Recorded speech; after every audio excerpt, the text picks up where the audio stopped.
आपल्याबरोबर शिवसेनेचे कॅबिनेट मंत्री शंभूराज देसाई आणि प्रताप सरनाईक आहेत.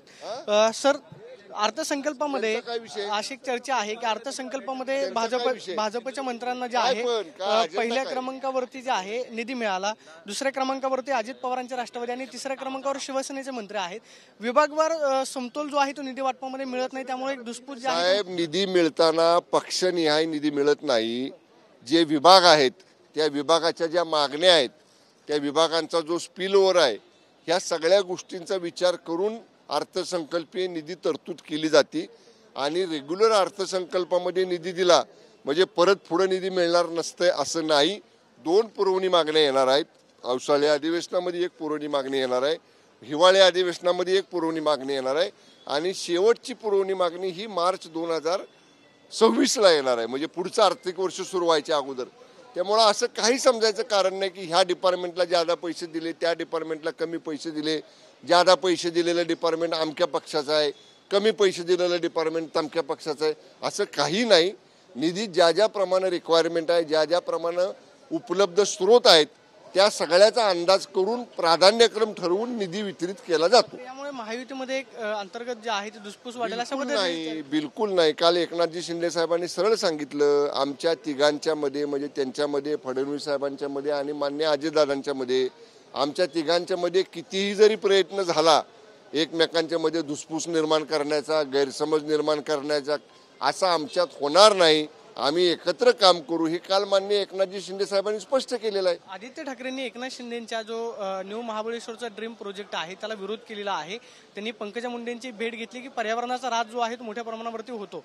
तुम्ही साताऱ्याचे पालकमंत्री आहात, हा जो ड्रीम प्रोजेक्ट आहे तो कधीपासून सुरू होणार आहे, याला जो आदित्य ठाकरेंनी विरोध दर्शवलेला आहे त्याकडे तुम्ही कसं? याच्यामध्ये DPR तयार करण्याची प्रक्रिया सुरू आहे.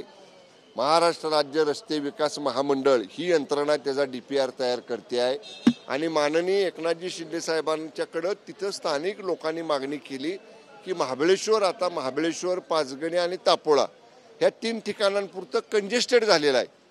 ते थोडंसं तिथनं विस्तृत झालं पाहिजे, त्याचा वाढ झाली पाहिजे, विस्तार झाला पाहिजे आणि त्याच्यासाठी माननीय एकनाथजी शिंदे साहेबांनी DPR तयार करायला सांगितलेलं आहे. DPR तयार करण्याचं काम प्राथमिक स्तरावरती आहे.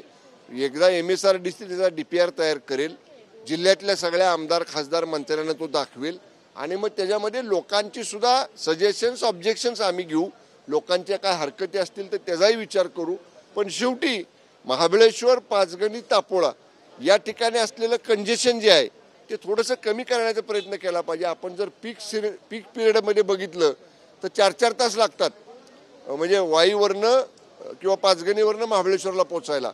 त्यामुळे ते थोडंसं तिथलं ट्रॅफिक जाम म्हणा किंवा वाहतूक कोंडीची समस्या म्हणा किंवा कंजेशन म्हणा हे कमी करण्याच्या दृष्टीनं हा एक प्रयत्न आहे MSRDCचा की तिथं महाबळेश्वरचं विस्तार करून नवीन महाबळेश्वर विकसित करणे. आदित्य ठाकरेंच्या विरोधाकडे कसं पाहता? एकनाथ शिंदे त्यांना कसं आहे बरं का, त्यांनी विरोध काय केलाय, त्यांनी मान्य पंकजाताईंना काय निवेदन दिलंय, त्यांची मागणी मान्य पंकजाताईंच्याकडे काय आहे याच्या बाबतीत मला काय माहिती मिळालेली नाही.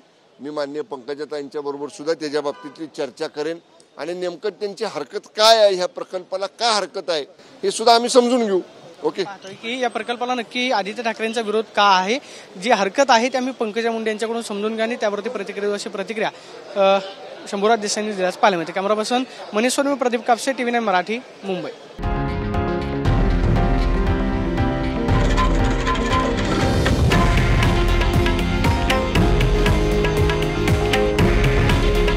हे आहे देशातील नंबर 1 न्यूज नेटवर्क आणि आपण पाहत आहात TV9 मराठी.